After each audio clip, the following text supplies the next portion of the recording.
के योग्य नहीं पाते हैं, जैसे सीधे भरत जी के चरणों में चले गए हैं और जाकर के भरत जी के चरणों में प्रणाम किया। प्रणवं प्रथम भरत के चरना, प्रणवं प्रथम भरत के चरना, जासु नेम व्रत जाइन वरना, जासु नेम व्रत जाइन वरना। भरत जी के चरणों में प्रणाम किया। भरत चरित्र को तो सब लोग जानते हैं, भरत जी का चरित्र कितना महान है, भरत जी का चरित्र कितना ऊंचा है।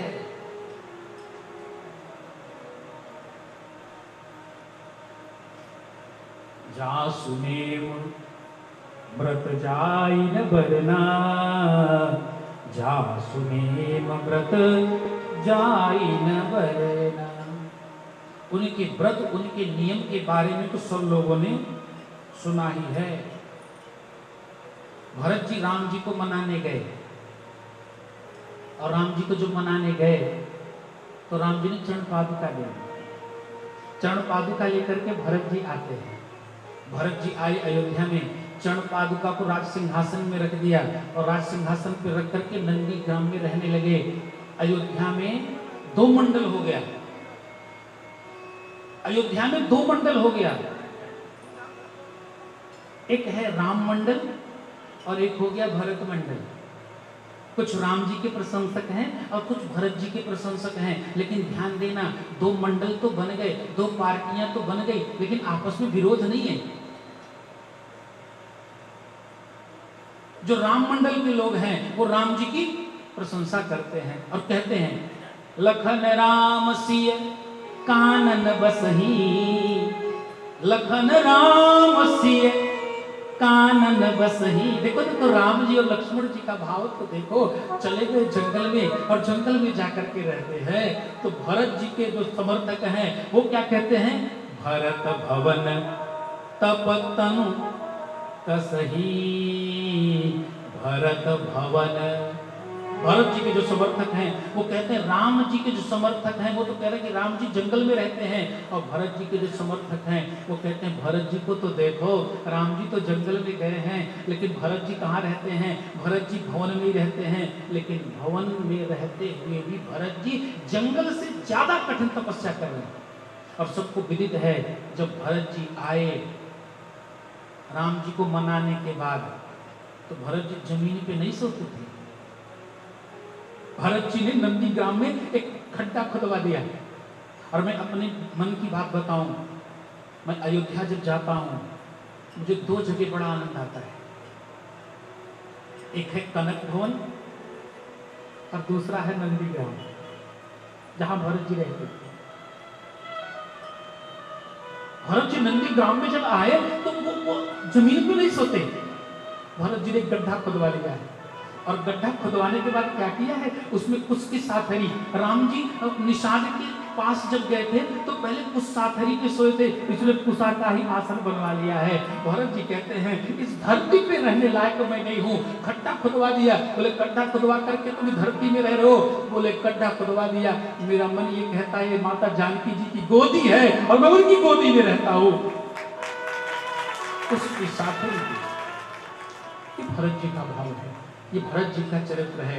लेकिन दोनों पक्ष आपस में लड़ाई नहीं करते, केवल प्रशंसा करते हैं। और अंत में क्या कहते हैं, दो देश समझी कहीं सब लोग, दो देश समझ कहीं सब लोग, दो देश समझ कहीं सब लोग, दो देश समझ कहीं सब लोग, दो दिशी समझी कहीं सब लोग, दो देश समझ कहीं सब लोग, दो दिशी समझी कहीं सब लोग, समझ कहीं सब लोग, सब विधि भरत सराहन जोग, सब विधि भरत सब विधि भरत सराहन जोग,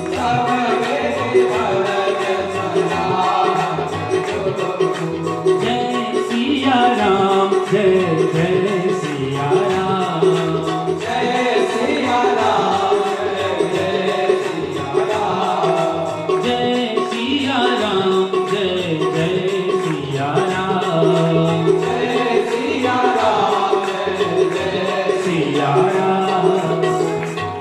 दो दिश समुझी कहत सब लोग, सब विधि भरत सराह। फिर दोनों पक्ष एक साथ कहते हैं नहीं नहीं, भरत जी की भक्ति ऊपर है, भरत जी तपस्या ज्यादा करते हैं, आपस में विवाद नहीं करते हैं। ये है राम जी की मर्यादा, यह राम कथा की मर्यादा।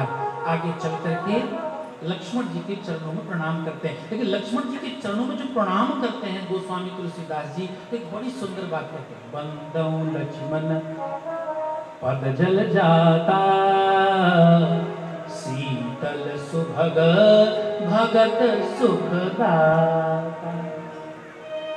लक्ष्मण जी के चरणारविंद कैसे हैं? बोले सुभग है। और कैसे हैं? शीतल है।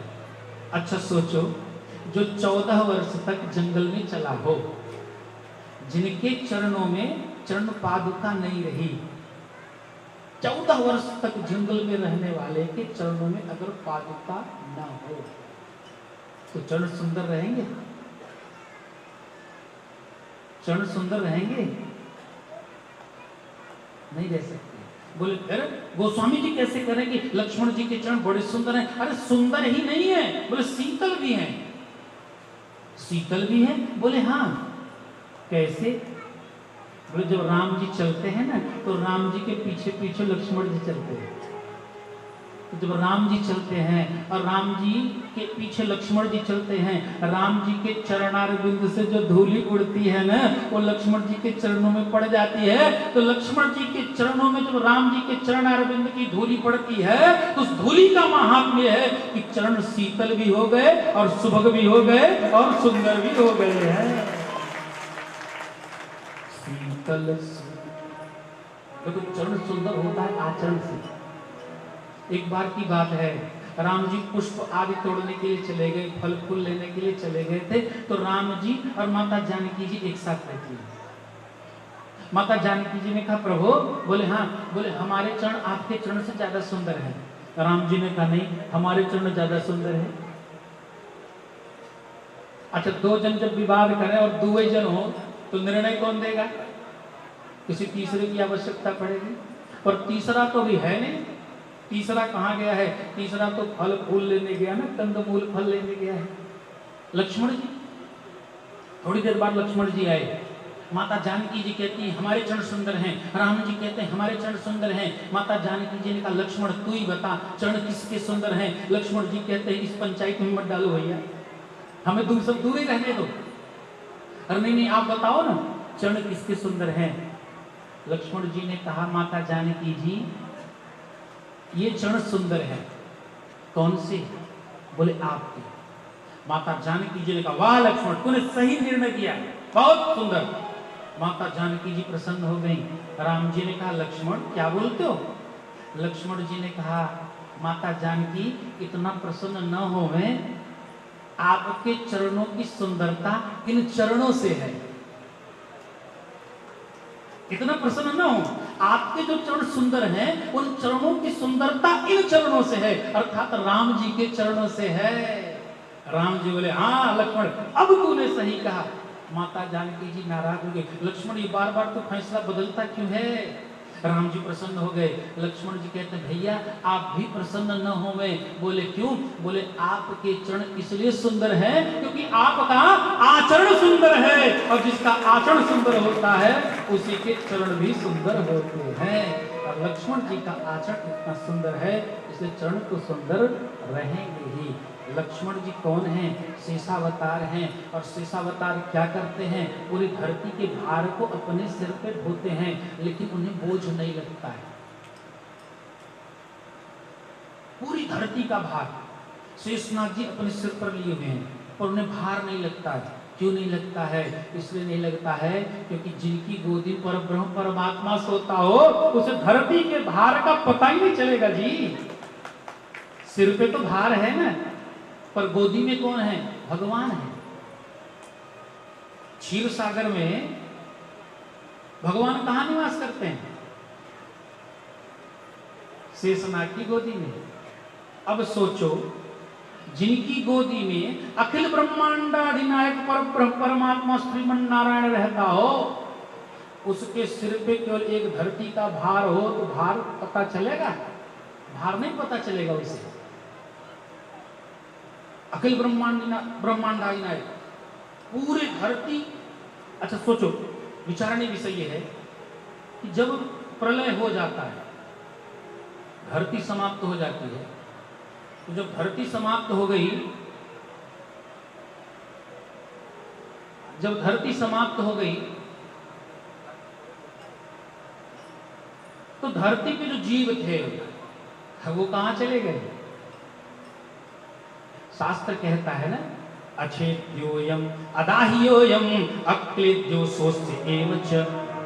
गीता जी कह रही है, जीवात्मा अछेद्य है, अदाह्य है, अक्लेद्य है, असोस्य है, ये कभी नष्ट नहीं होता। जब नष्ट नहीं हुआ तो गया कहां?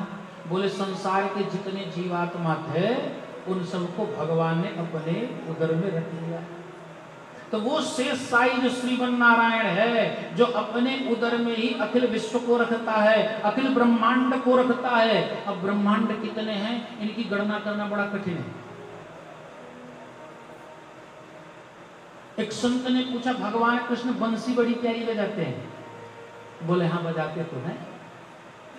अच्छा, उनकी जब बंसी बजती है तो बंसी को सब लोग सुनते हैं? बोले हाँ सुनते तो है, पर कोई समझ नहीं पाता है बंसी में कौन सी राग बज रही है, इसे कोई नहीं समझ पाता है। अरे जो ब्रह्मांड के महान महान संगीतकार हैं वो तो समझते ही होंगे, बोले नहीं समझ पाते। अच्छा, इस ब्रह्मांड के सबसे महान संगीतकार कौन है? एक संगीतकार है श्री ब्रह्मा जी, जिनके बगल में माता सरस्वती बैठ करके सामवेद के ऋचाओं का गायन अपनी वीणा पे करती है, इसलिए ब्रह्मा जी संगीतकार। और दूसरे संगीतकार कौन है? दूसरे संगीतकार हैं देवराज इंद्र जी। वो क्या करते हैं? अब भाई स्वर्ग लोक में तो हमेशा नृत्य वाद्य चल ही रहा है, तो वो भी संगीतकार है। और जो तीसरे संगीतकार है रुद्र भगवान, वो कितने बड़े संगीतकार हैं? बोले उनसे बड़ा तो कोई संगीतकार है ही नहीं। बोले क्यों? बोले जिन्होंने डमरू बजा करके व्याकरण को पैदा कर दिया वो भगवान शिव। पांडे जी तपस्या करते हैं और तपस्या करने के बाद भगवान शिव प्रसन्न भय, और भगवान शिव तो प्रसन्न भय तो उन्होंने अपना डमरू बजाया 14 बार। और जब 14 बार डमरू बजाया तो 14 सूत्र निकले, और उन्हीं 14 सूत्रों को लेकर के श्री पाणिनि जी ने संस्कृत व्याकरण का निर्माण कर दिया है। नृत्तावसाने नटराज राजो ननाद ढक्का नव पंचवारम उद्धर्तु कामः सनकादिसिद्धा नीतदिवर्षे शिवसूत्रजालम। 14 सूत्र निकले। तो जो अपने डमरू से संस्कृत व्याकरण शास्त्र को पैदा कर देता हो वो कितना बड़ा संगीतकार। लेकिन ये तीनों संगीतकार कुछ नहीं समझ पाते। कब? बोले जब भगवान की बंसी बजती है। क्यों नहीं समझ पाते? इसलिए नहीं समझ पाते क्योंकि भैया हम जितनी दूर जाते हैं उतने दूर के संगीत को जानते हैं। हम 2-4 प्रदेश में जाते हैं तो 2-4 प्रदेश के संगीत को जानते हैं। आप 10-20 प्रदेश में जाते होंगे, 10-20 प्रदेश के संगीत को जानते होंगे। कोई 2-3 देश में जाता है, वो 2-3 देश के संगीत को जानता है। लेकिन अगर हमारे सामने कोई चाइना से आ जाए और आने के बाद अपनी संगीत प्रस्तुति करने लगे तो हम क्या समझेंगे? समझेंगे कुछ समझ में नहीं आएगा। कहना क्या चाहते हो? बोले ये जितने देवता हैं इनकी गति 2-3-4 ब्रह्मांडों में है। लेकिन हमारे कन्हैया के रोम रोम में असंख्य ब्रह्मांड लुढ़कते हैं, और वो कब किस ब्रह्मांड के संगीत को पिरो करके बांसुरी में फूंक देगा इसे कोई नहीं जानता है। इसलिए भगवान के शरीर में असंख्य ब्रह्मांड निवास करते हैं, और अखंड ब्रह्मांडाधिनायक परब्रह्म परमात्मा श्रीमन नारायण जगत नियंता जगदाधार जिन शेष भगवान की गोदी में निवास करता हो, उन शेष भगवान के सिर पे अगर पृथ्वी का भार होगा तो पता नहीं चलेगा। या दूसरा अर्थ लगा लेते हैं, जब गोदी में श्रीमन नारायण है तो सिर का भार कैसे पता चलेगा? अरे जब भगवत दर्शन हो जाएंगे तो सिर का सारा भार दूर हो जाएगा ना जी। यही ना शास्त्र कहता है, ये संसार का भार हमें कब तक लग रहा है? जब तक भगवान का दर्शन नहीं हो रहा है। और जैसे भगवत दर्शन होगा वैसे संसार का भार दूर हो जाएगा।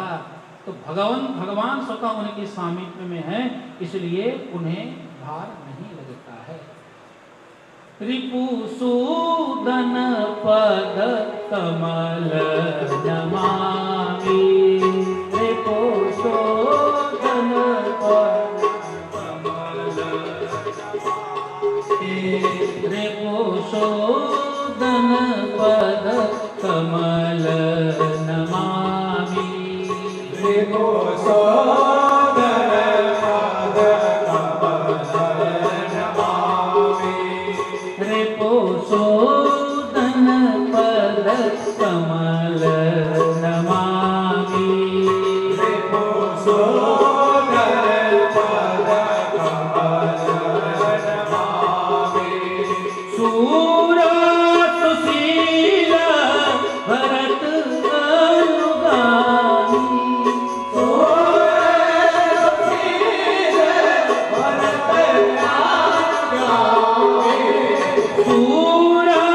सुशील भरत अनुगामी, सूर सुशील भरत अनुगामी, रिपुसूदन पद कमल नमामि, रिपुसूदन पद कमल नमामि, कमल नमामि, कमल नमामि।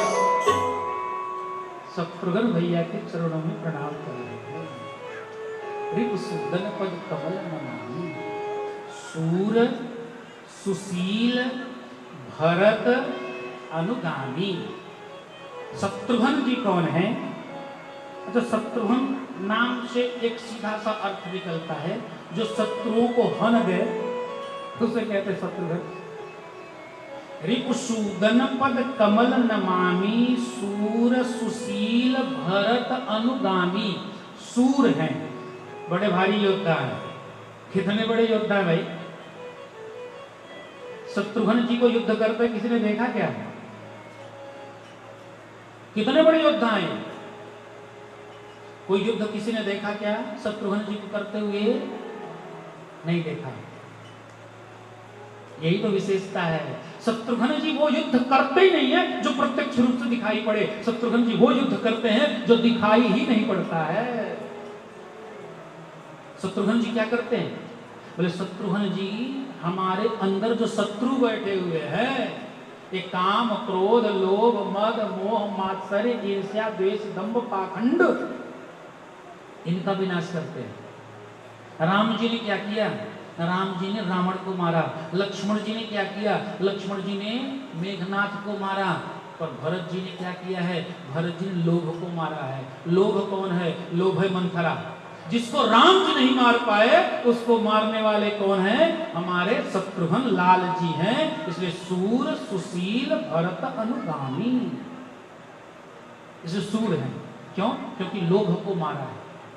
अच्छा देखो, सबको मारा जाता है पर लोभ को मारना बड़ा कठिन है।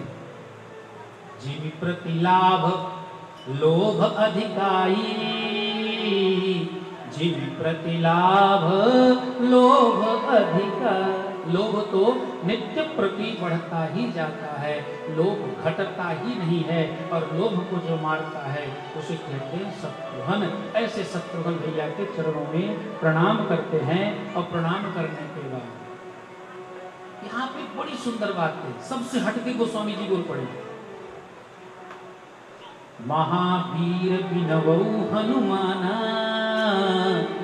राम जासु जस आप बखाना। प्रणवौ पवन कुमार, खलवन पावक ज्ञान घन, जासु हृदय आगर, बसहि नाम सर चाप धर। प्रणवौ पवन कुमार, अभी तक तो रिपुसूदन पद कमल नमामि, चरणों में जाके झुक झुक करके प्रणाम किए ना। भरत जी के चरणों में गए, लक्ष्मण जी के बंदौ लक्ष्मण पद जल जाता, रिपुसूदन पद कमल नमामि, सबके चरणों में जा जा करके प्रणाम किया। गोस्वामी तुलसीदास जी ने, गोस्वामी जी की स्तुति की विशेषता, दिव्य लेखनी है गोस्वामी जी, सबके चरणों में जा जा के प्रणाम किया, सिर को झुका झुका के प्रणाम किया। लेकिन जब हनुमान जी की बारी आई तो प्रणवौ पवन कुमार, दूर से प्रणाम कर लिया, जय हो बोल हनुमान जी महाराज की, दूर से ही प्रणाम किया। प्रणवौ पवन कुमार, खलवन पावक ज्ञान घन, जासु हृदय आगार, बसहि राम सर चाप धर। दूर से प्रणाम किया। प्रणवों को हनुमान जी ने कहा, क्या बात है भाई? लक्ष्मण जी के चरणों में जाके झुक के प्रणाम किए, भरत जी के चरणों में जाके झुक के प्रणाम किया। बंदौ पुरजन सहित विदेहु, विदेहराज जी के राज समाज के सहित प्रणाम किया, सबको प्रणाम किया झुक झुक करके। भैया हमको दूर से क्यों प्रणाम कर रहे हो? थोड़ी चरणों में आके झुक तो जाओ। गोस्वामी जी कहते नहीं, प्रणवौ पवन कुमार, दूर से प्रणाम करेंगे। अरे भाई हमारे चरणों में झुक जाओ। गोस्वामी जी कहते हैं चरणों में झुक जाएंगे तो पूरा महात्म्य खत्म हो जाएगा। बोले क्यों? बोले सबके चरणों में प्रणाम करने पे आनंद आता है, पर आपको दूर से प्रणाम करने में आनंद आता है। बोले क्यों? बोले क्योंकि आपके हृदय में श्री सीताराम जी विराजमान है ना। जब चरणों में झुक जाऊंगा तो झांकी देखने को नहीं मिलेगी, इसलिए दूर से ही प्रणाम करता हूँ, ताकि आपके हृदय का दर्शन होता रहे और हृदय में प्रभु श्री सीताराम जी विराजमान है, वो दिखाई पड़ते रहे। इसलिए प्रणवौ पवन कुमार, क्या साहित्य है, क्या अध्यात्म है गोस्वामी जी। प्रणवौ पवन कुमार, खलवन पावक ज्ञान घन। इतना ही नहीं महाराज, खल वन, ये दुष्टों का जो वन है ना, जंगल है, उसमें आप आग की तरह हो। जासु हृदय आगार, बसहु राम सर चाप धर। तो दूर ही से प्रणाम करोगे? बोले हाँ। बोले दूर से प्रणाम करोगे तो एक समस्या भी आ सकती है। बोले क्यों? क्योंकि हमने अपने हृदय में जो झांकी सजाई है ना, वो जो राम जी है ना, वो धनुष बाण लिए बैठे हैं, और मान लो गलती से कहीं बाण छूट गया तो गलती हो ही गई भाई, और हृदय में विराजमान है, धनुष बाण चढ़ाए बैठे हैं हमेशा, जब देखो तो अगर बाण छूट गया तो गोस्वामी जी कहते बहुत बढ़िया होगा। बोले बाण छूटेगा तो क्या होगा? बोले अगर बाण छूट जाए राम जी का तो हमारे जितने दुर्गुण हैं वो जल करके नष्ट हो जाएंगे। इसलिए हम चाहेंगे कि आपके चरणों में प्रणाम करें और राम जी अपना बाण संधान करें, ताकि हमारे दुर्गुण जल करके नष्ट हो जाएं। जनक सुता जग जननी जानकी, जनक सुता जग जननी जानकी, जनक सुता जग जननी जानकी, जनक सुता जग जननी जानकी, अतिशय प्रिय प्रिय करुणा निधान की, अतिशय प्रिय करुणा निधान की, अतिशय प्रिय करुणा निधान की, अतिशय प्रिय करुणा निधान की, काहे युगपद कमल मनावऊं, काहे युगपद कमल मनावऊं, काहे युगपद कमल मनावऊं, काहे युगपद कमल मनावऊं, जासु कृपा निर्मल मति पावो, जासु कृपा निर्मल मति पावो, जासु कृपा निर्मल मति पावो, जासु कृपा निर्मल मति पावो, जनक सुता जग जननी जानकी, जनक सुता जग जननी माता जानकी जी के चरणों में प्रणाम किया है। ये वंदना प्रकरण बड़ा विचित्र है। और अगर वंदना प्रकरण को विस्तार से कहें तो वंदना प्रकरण में 4-5 दिन निकल सकते हैं, पर ये वंदना प्रकरण को हम विश्राम भी देंगे और कल की कथा में शिव चरित्र का भी बड़ा अनुवाद करेंगे। आइए माता जानकी जी के चरणों में प्रणाम करते हैं। गोस्वामी जी हम भी साथ में प्रणाम कर लेते हैं। जनक सुता जग जननी जानकी, अतिशय प्रिय करुणा निधान। वो जनक सुता जग जननी है, जानकी है, और सबसे बड़ी विशेषता क्या है? अतिशय प्रिय। किनको प्रिय है? बोले करुणा निधान। अच्छा, करुणा निधान कौन? राम जी। जब भगवान राम कितने पर करुणा के निधान है, जो सबसे हे से हे है, जिसको त्यागा, सबने त्याग दिया है, उसको राम जी ने उठा लिया, उसको राम जी ने पकड़ लिया। जिनकी इतनी बड़ी करुणा है तो उनकी जो परम प्रिया होंगी, उनकी करुणा कितनी बड़ी होगी, इसका गुणानुवाद करना बड़ा कठिन है। माता जानकी जी की करुणा देखिए। दक्षिण भारत की एक पुस्तक थी, उसमें बड़ा सुंदर आख्यान था। रावण उस वाटिका में माता जानकी जी के पास जाता है और बार बार कहता है, एक बार विलोक मम ओरा, एक बार विलोक मम ओ। जानकी जी आप मुझे एक बार देख लो। और जानकी जी तृणधर ओट कहत भय देहि, सुमिरी अवधपति परम सने। जानकी जी ने अच्छा, रावण क्यों परेशान है? एक बार मुझे देख लो, एक बार क्यों देख लो। रावण इसलिए परेशान है क्योंकि रावण ने देखा राम जी ने किसको अपनाया, किससे मित्रता की है? सुग्रीव से। और सुग्रीव जैसा भीरू और डरपोक कोई पात्र नहीं है रामचरितमानस में।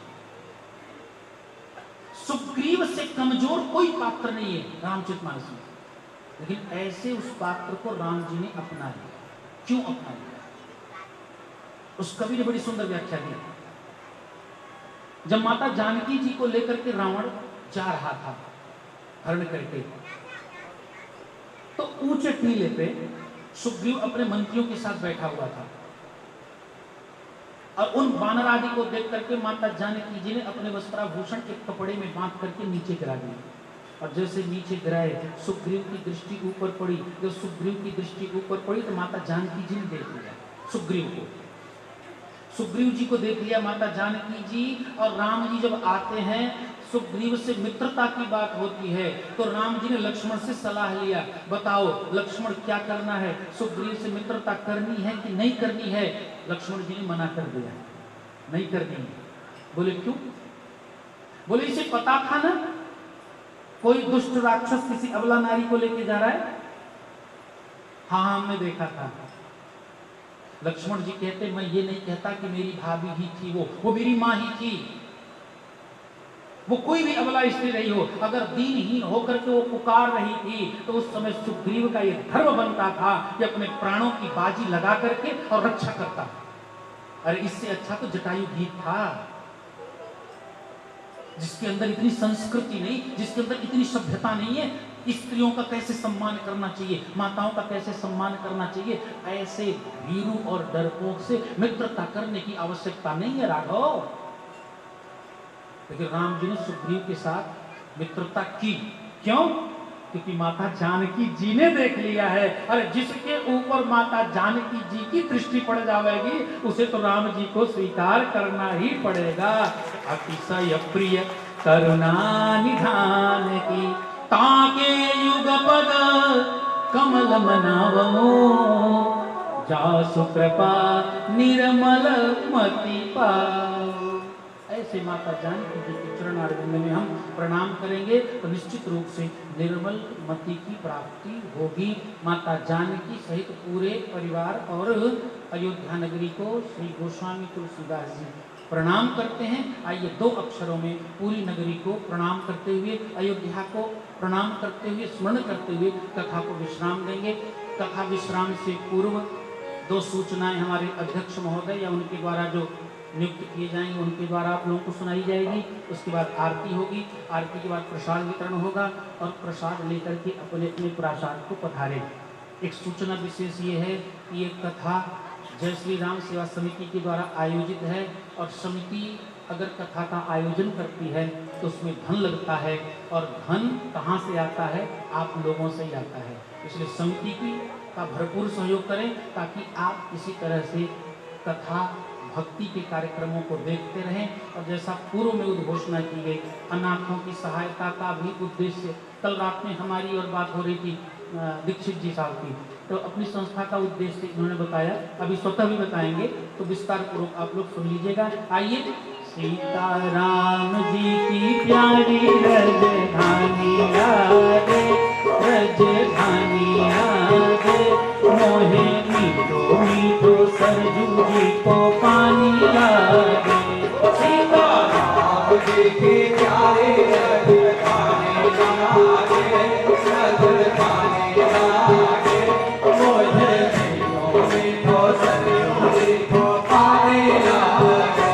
सीताराम जी की प्यारी रजधानी आगे, रजधानी आगे,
मीठो सरजू जी को पानी लागे। सीताराम जी के प्यारे रजधानी लागे, प्रेम से ताली जवाब के साथ। मोहे मीठो मीठो सरयू जी को पानी लागे।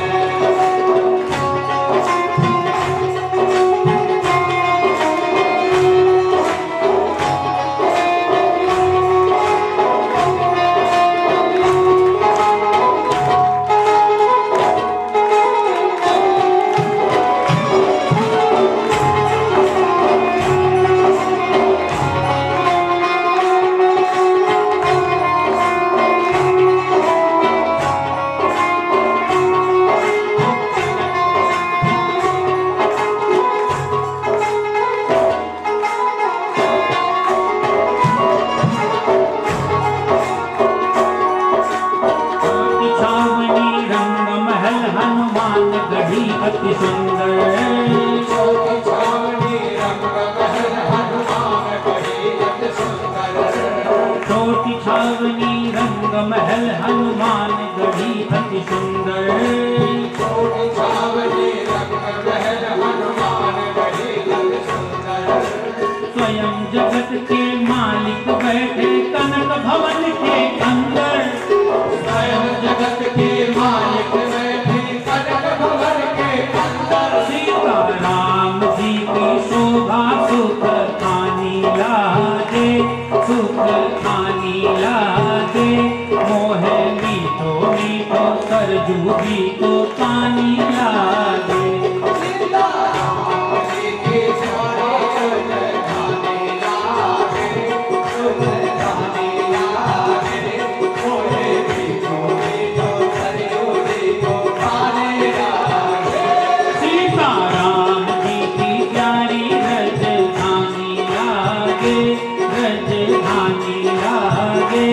मोहे मीठो मीठो सरजू जी को पानी लागे। ओ सीताराम जी के प्यारे रजधानी लागे, रजधानी लागे।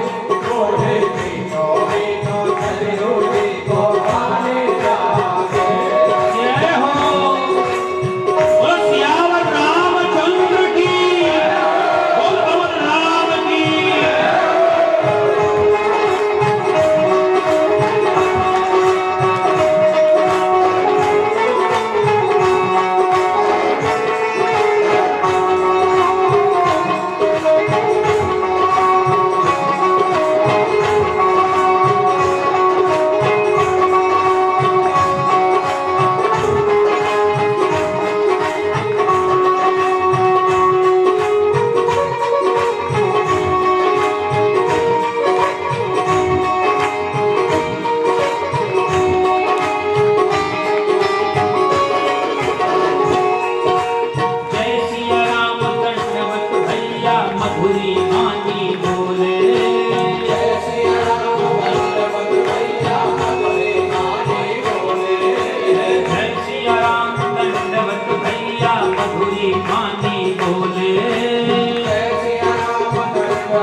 राजधानी लागे, राजधानी लागे, मोहे मीठो मीठो सरजू जी को पानी लागे। सीताराम की प्यारी राजधानी लागे, राजधानी लागे, मोहे मीठो मीठो सरजू जी को पानी लागे। सीताराम जी की प्यारी राजधानी लागे, राजधानी लागे, मोहे मीठो मीठो सरजू जी को पानी लागे। सीताराम की प्यारी राजधानी लागे, राजधानी लागे, मोहे मीठो मीठो सरजू जी को पानी लागे। हरे रामा हरे रामा, राम रामा हरे हरे, हरे रामा हरे रामा, राम रामा हरे हरे। हरे रामा हरे रामा, राम रामा हरे हरे।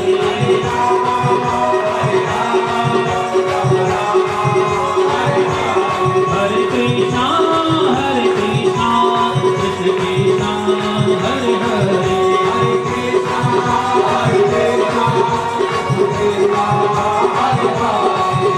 रामा हरे हरे। हरे रामा हरे रामा, राम रामा हरे हरे, राम रामा हरे हरे, राम रामा हरे हरे, राम रामा हरे हरे, राम रामा हरे हरे। बोलो सियावर रामचंद्र की जानकी मैया के चरणों में प्रणाम किया, राम जी के चरणों में प्रणाम किया। इन्हीं शब्दों के साथ सब पुष्पांजलि गुरुदेव भगवान के चरणों में समर्पित करता हुआ वाणी को विराम दूंगा। कल कथा का तृतीय दिवस होगा, तृतीय सत्र होगा। समय से आमे, कथा का समय सबको ज्ञात है, 3 बजे से 7 बजे तक कथा का समय है। समय से आकर के कथा का श्रवण करें और कल के लीला में भगवान शिव का विवाह होगा। सभी लोग बड़े सुंदरता के साथ आवेंगे, समय से आवेंगे और कथा का अवगाहन करेंगे। बाकी सूचना हमारे अध्यक्ष जी के द्वारा आपको दी जाएगी। वृंदावन बिहारी लाल की, सियावर रामचंद्र की, उमापति महादेव की, उमापति रामचंद्र की। आज का जो प्रसाद है वो उमेश पाठक जी के द्वारा है और प्रदीप पाल जी के द्वारा। ये जो फल का प्रसाद है वो उमेश पाठक जी के द्वारा है और आपको प्रसाद में मोतीचूर के लड्डू भी मिलेंगे, काशी विश्वनाथ होटल। प्रदीप पाल जी की तरफ से ये प्रसाद की व्यवस्था की गई और उमेश पाठक जी की तरफ से हम उन्हें धन्यवाद देते हैं, साधुवाद देते हैं। भगवान उनके ऊपर कृपा बरसावें और भक्ति इसी तरह से लगे रहें। बोलिए राजा रामचंद्र जी महाराज की।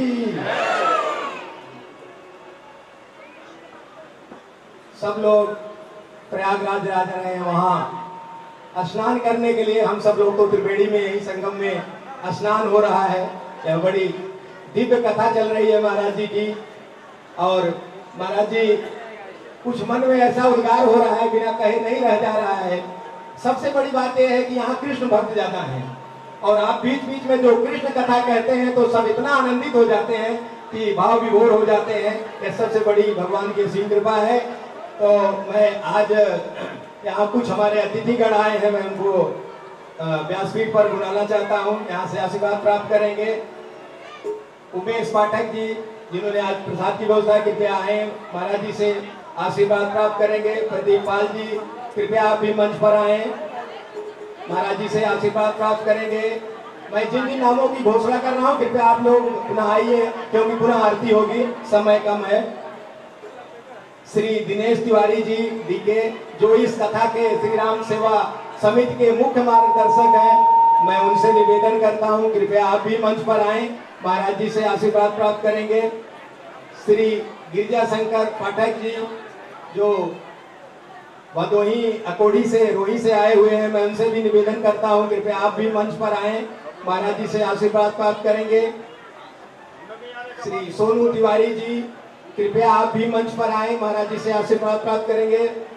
श्री राकेश भाई कृपया आप भी जिन जिन नामों की घोषणा हो कृपया आप लोग मंच पर आएं, महाराज जी से आशीर्वाद प्राप्त करेंगे। और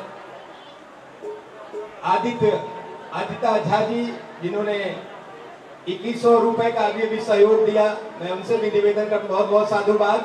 आप मंच पर आए, महाराज जी से आशीर्वाद प्राप्त करें। अजिता झा जी, बड़ा ही आनंद का विषय है महाराज जी। मैं आपसे कुछ कहना चाहता हूं महाराज जी, क्योंकि आप हमारे दहीसर में पहली बार आए हुए हैं। मैं निवेदन करता हूं आपसे महाराज जी, यहाँ जितने हैं हर गोपियां, एक एक गोपी ऐसे ही महाराज जी के शास्त्रार्थ भी करती हैं वो। और ऐसी ऐसी गोपियां हैं यहाँ कि भगवान राधा रानी का मंदिर है बगल में। दिन रात साल का 12 महीना यहाँ भजन कीर्तन चलता है महाराज जी। और श्रावण में शिव कथा, राम कथा, कृष्ण कथा, और यह पंडाल महाराज जी जो है आप जहाँ कथा चल रही है, हम अनगिनत कथाएं हुई महाराज जी। मैं बता नहीं सकता कितनी कथा हुई है। ये भक्ति से वो प्रोत है महाराज जी। आज दूसरा ही दिन है, कल से आप देखिएगा महाराज जी यहाँ इतनी कृपा बरसेगी, इनकी इतनी कृपा बरसेगी कि आप खुद ओतप्रोत हो जाएंगे। और आपकी वाणी से तो लोग इतना गदगद है अंदर से, खुशी का कोई वो नहीं किया जा सकता। हमारे शब्द नहीं है कि मैं कैसे क्या कहूँ। श्री मुकेश तिवारी जी, कृपया आप भी मंच पर आए, महाराज जी से आशीर्वाद प्राप्त करेंगे।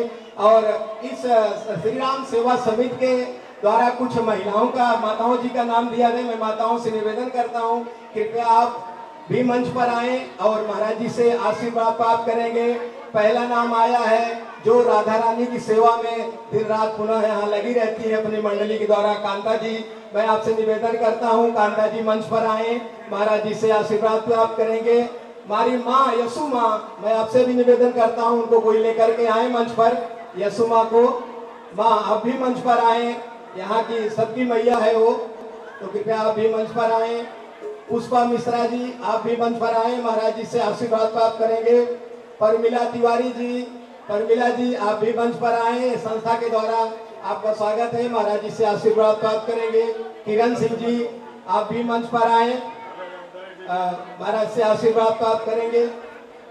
तो महाराज जी हम यही कहना चाहते हैं बार बार आपसे, और निवेदन करना चाहता हूँ कि सब ये यहाँ भक्ति से भरपूर है, बस ये रस का आचरण में उतारेंगे महाराज जी। कथाएं बहुत, और अब आज से 2 दिन हुआ है, 2 दिन में तो ऐसा लग रहा है कि यहाँ भीड़ की जो देख रहे हैं ये पंडाल भर जाएगा, यहाँ जगह नहीं रह जाएगी।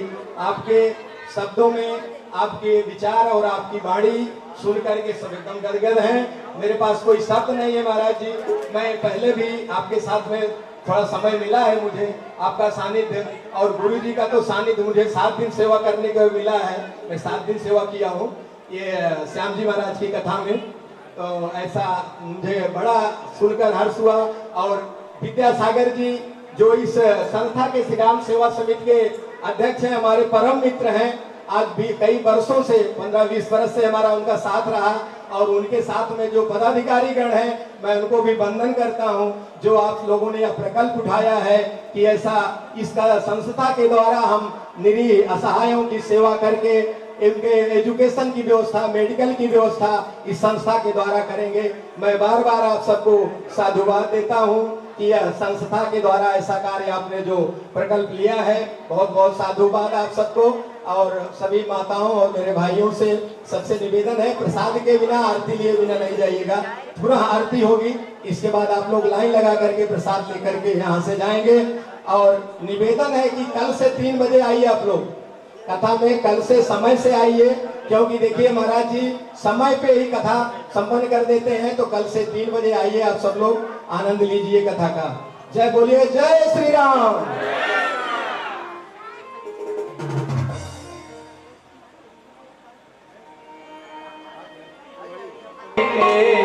दयामय जनक दुलारी, आरती अवध बिहारी के, दयामय जनक दुलारी के, आरती अवध बिहारी के, दयामय जनक दुलारी के, आरती अवध बिहारी के, दयामय जनक दुलारी के।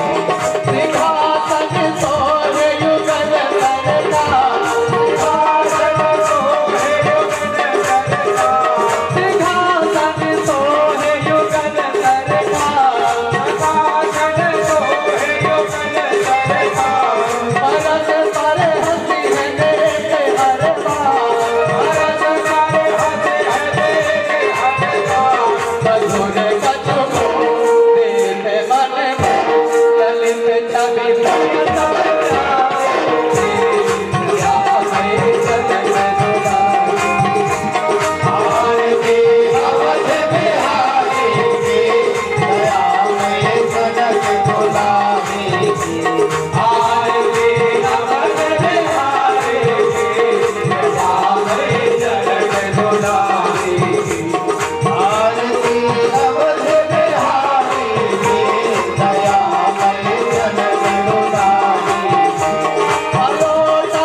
सीतारामाभ्यां नमः।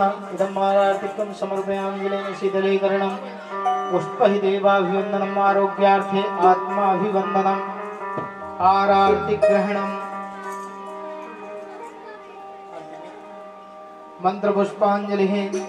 हरिः ओं जगदेन जगन्मय जन्तदेवास्तानि धर्माणि प्रथमान्यासन्ना तेहनाकं महिमानः सचन्त यत्र पूर्वे साध्याः सन्ति देवाः।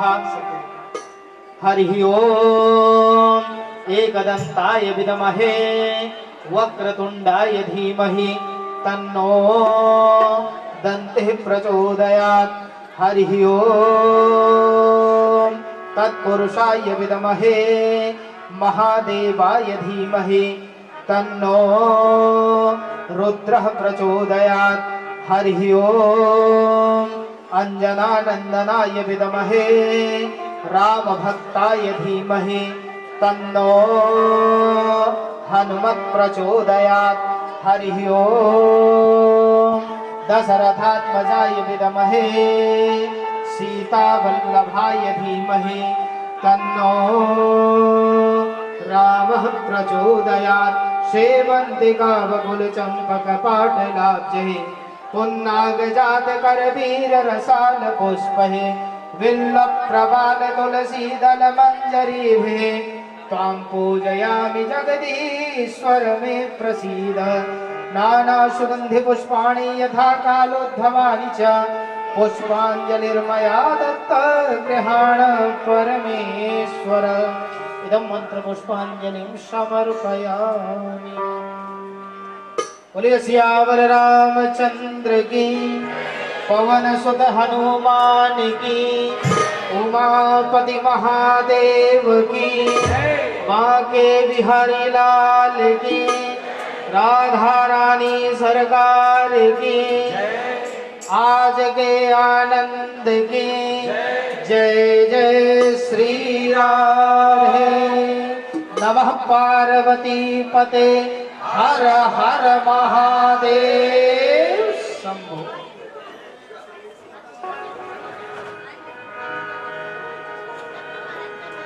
अरे प्रभु को मना ले, प्रभु को मना ले, हरि गुण गा ले, संकट मिटा देगी माँ जानकी, माँ जानकी। तेरी रक्षा तो करेगी मैया सदा।